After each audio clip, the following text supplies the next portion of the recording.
자, 그러면 지금부터 저희가 처리했던 사건 중에서 사고를 인지하지 못해서 뺑소니범으로 몰려 처벌받은 위기에 처했던 그런 분에게 무죄를 받은 그런 사례를 설명해 보겠습니다. 자, 먼저 영상부터 한번 보고 올게요. 이 영상을 보고 여러분들도 한번 생각해 보세요. 이거 뺑소니로 처벌하는 게 맞을까? 안 하는 게 맞을까? 영상부터 보시죠.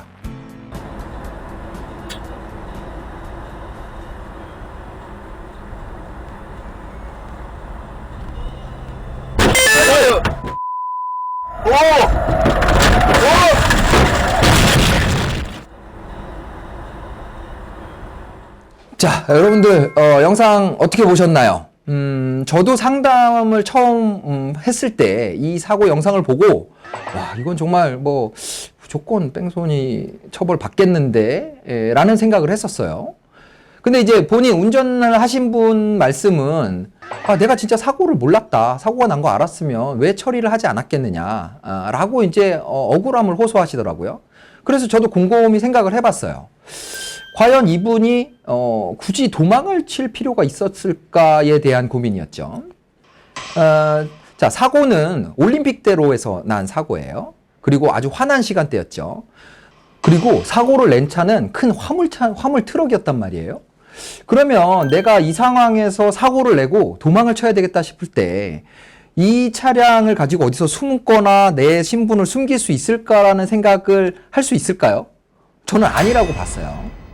그리고 이분은 그 시간에 사고를 내고 원래 이제 이천에 있는 물류창고까지 배송을 가는 상황이었었는데 그날 그 일을 다 소화했습니다. 소화하고 집에 와서 잠을 잔 다음에 아침에 경찰에 연락을 받은 다음에 내가 사고를 낸 적이 있구나라는 거를 알게 된 거예요. 자, 그런데 제가 이런 뺑소니 사고를 처리해본 그간의 경험으로 보았을 때 이러한 사고에 대해서 내가 인지를 못했다라는 걸 인정받는다라는 게 거의 불가능했었거든요. 그래서 제가 선택한 방법은 바로 국민참여재판이었습니다. 자, 여러분들이 운전을 하시다 보면 실제로 뭔가 밖에서의 소음이라던가 아니면 이제 도로의 뭐 울퉁불퉁한 부분을 지나면서 무언가 다른 사람이나 자동차와 접촉이 있었다고 인지를 못하는 경우가 충분히 있거든요. 그래서 운전을 하시는 분들이라면 이분의 어떤 상황을 이해할 수 있을 것이다라는 전제하에 저희 국민참여재판을 진행하기로 했어요. 자, 국민참여재판이라는 게 배심원 7명에게 이 사건의 유무죄 여부에 대해서 판단을 맡기는 건데요. 배심원을 고르는 단계부터 진행을 합니다. 7명의 배심원을 고를 때 이제 운전 경력이 있으신 그런 분들로 7명의 배심원을 채웠고요. 제가 이 사건을 진행하면서 중점을 주었던 부분은 자, 도주 차량죄, 뺑소니는 도주의 고의가 인정돼야만 성립되는 범죄입니다. 내가 도주를 할 의사가 없었다라는 게 인정이 되면 무죄가 나오는 사건이에요. 그래서 이분이 과연 도주를 할 의사가 있었는지 여부에 대한 것을 쟁점을 가지고 배심원들을 설득하는 작업을 했습니다. 제가 준비한 것은 사고 상황과 그리고 왜 이분이 운전을 하면서 이 사고 상황을 인지하지 못했을 것인가 라는 부분에 대한 그런 자료에 대한 준비, 그리고 이분의 사고가 발생한 이후에 이분의 행적, 이런 것들을 통해서 자, 도주를 했다면 범죄를 저지른 거잖아요. 그러면 범죄를 저지른 사람의 일반적인 행동이 있었는가, 이런 부분에 중점을 두고 변론에 들어갔습니다. 자, 첫 번째 쟁점에 대해서 설명을 드릴게요. 아까 말씀드린 것처럼 자, 이 사람이 도주를 해서 내가 신분을 숨길 수 있을 것이다 라는 생각이 들면 도주를 할 마음이, 동기가 생길 수가 있겠죠. 근데 저는 그 부분이 없다고 판단을 했습니다. 자, 음주운전을 했다면 음주 수치를 숨기기 위해서 그 자리에서 도망을 갈 생각을 할 수도 있겠죠. 나중에 잡히더라도. 근데 이분은 화물을 운송하는 중이었어요. 3시에 화물을 실어서 이천 물류센터로 이동을 하는 중이었죠. 같이 일을 했던 화물을 적재할 때 일을 했던 분들을 통해서 이분이 정상적으로 업무를 보고 있었고 어디서 뭐 술을 마시거나 이럴 시간이 없었다라는 것을 확인서와 증인 등을 통해서 배심원들에게 설득을 시켰습니다. 자, 두 번째 쟁점은 이 차가 보험에 가입돼 있다는 거였어요. 종합보험에 가입돼 있다면 지금 사고 상황을 봤을 때 중앙선 침범이라든지 신호위반이라든지 이런 게 게재될 여지가 없죠. 12대 중대과실로 뭔가 처벌을 받을 우려가 없는 상황인데 이 차에 종합보험이 가입돼 있다면 형사 입건 사안이 아닙니다. 그리고 이분은 운전 경력이 30년 이상 된 분이었어요. 자, 종합보험에 가입돼 있으면 민사적으로 다 처리가 되고 중대과실이 없으면 형사처벌을 받지 않는다라는 건 30년 경력의 운전자라면 얼마든지 알 수 있는 사실입니다. 그런 분이 사고를 내고 도망을 갔다. 내가 음주를 한 것도 아닌데 그런 동기를 가질 수 없다라는 부분을 강조를 해서 설명을 드렸죠.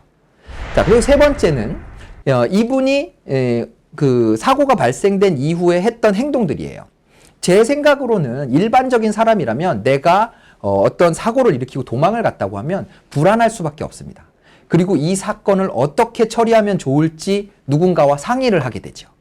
근데 이분의 전화통화 기록은요, 업무를 다 끝내고 집에 가기 전까지 오후 4시에 사고가 났는데 밤 12시까지 누군가와 통화를 한 흔적이 전혀 없었어요.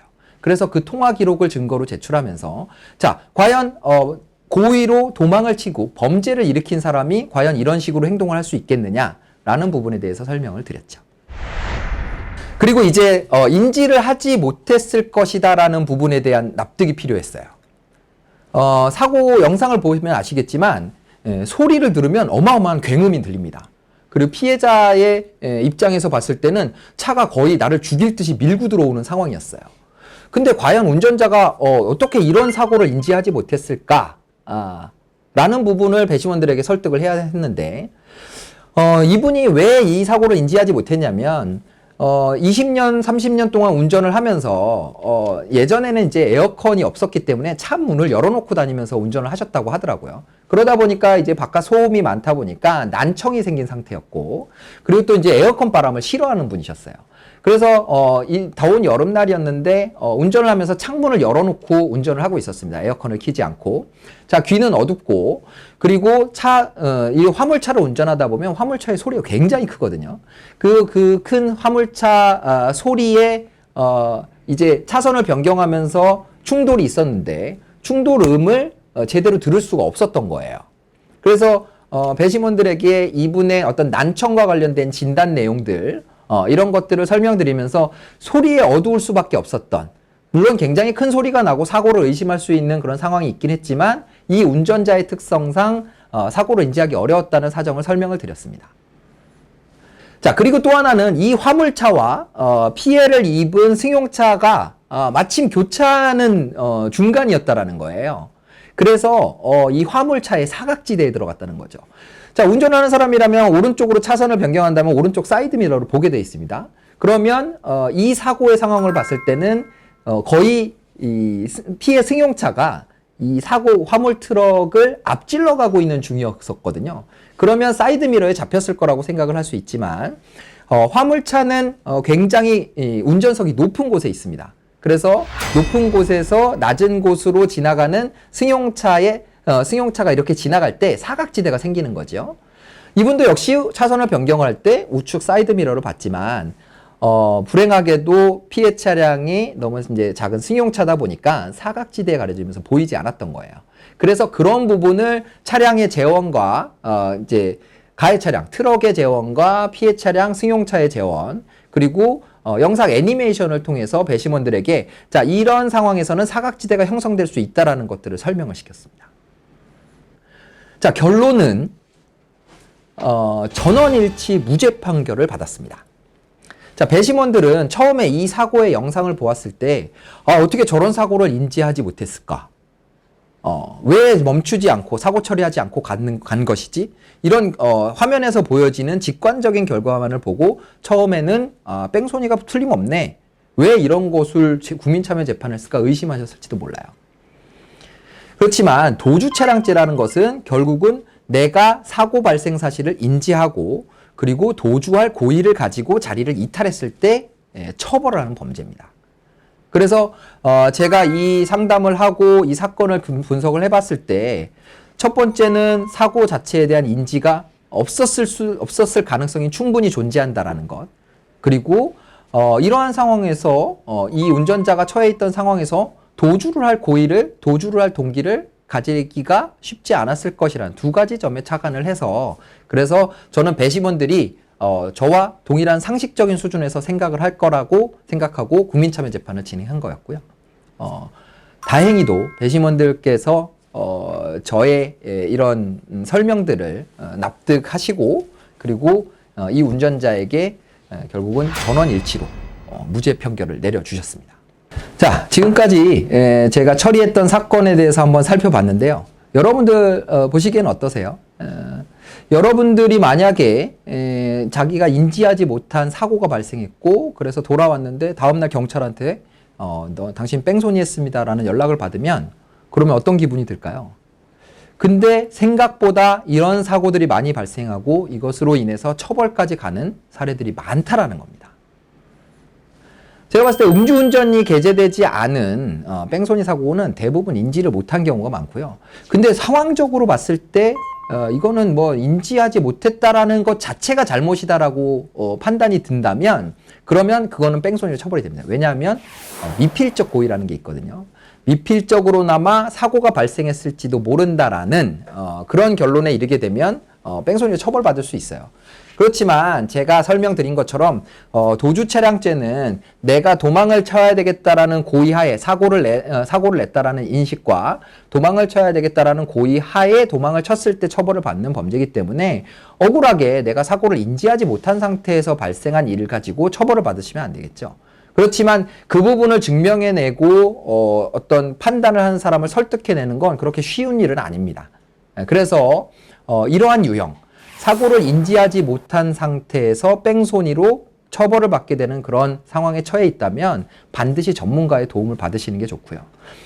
저희 윤혜리는 자신 있게 말씀드릴 수 있는 것이 이런 국민참여재판을 상당히 많이 다뤄본 로펌이라는 거예요. 그래서 일반적으로 본인의 경험, 이제 판사도 사람이다 보니까 본인의 경험에 기초해서 판단하게 되는데, 한 사람이 판단하는 것보다는 여러 사람이 판단하는 것이 보다 합리적인 결론을 도출할 수 있겠죠. 그래서 국민참여재판을 하는 것이 이런 억울함이 있을 수 있는 그런 뺑소니 사고에서는 좋은 무죄를 받아내는 좋은 방법이라고 생각합니다. 그래서 여러분들 혹시 내가 전혀 알지도 못하는 사이에 뺑소니 사범으로 처벌을 받게 되는 상황이 돼 있다 라고 한다 그러면 반드시 전문가의 도움을 받으시고요. 그리고 사건의 내용으로 봤을 때 적절하다 할 때는 국민참여재판을 통해서 무죄를 받을 수 있는 방법을 찾아보신다면 억울하게 뺑소니 사범으로 처벌을 받는 일은 없을 것 같습니다. 자, 지금까지 저희 윤혜리에서 처리했던 사건에 대해서 소개하는 시간을 가졌고요. 저희 윤혜리는 앞으로도 처리했던 사건들 중에서 여러분들께 도움이 될 만한 사건들이 있으면 영상으로 제작해서 보여드리도록 할 예정입니다. 오늘 내용이 도움이 되셨다면 좋아요 눌러주시고요. 다음에 또 올라오는 내용들 받아보고 싶으시다면 구독, 알림 설정 부탁드리겠습니다. 지금까지 교통사고 전문 로펌 윤혜리의 이기루 변호사였습니다. 감사합니다.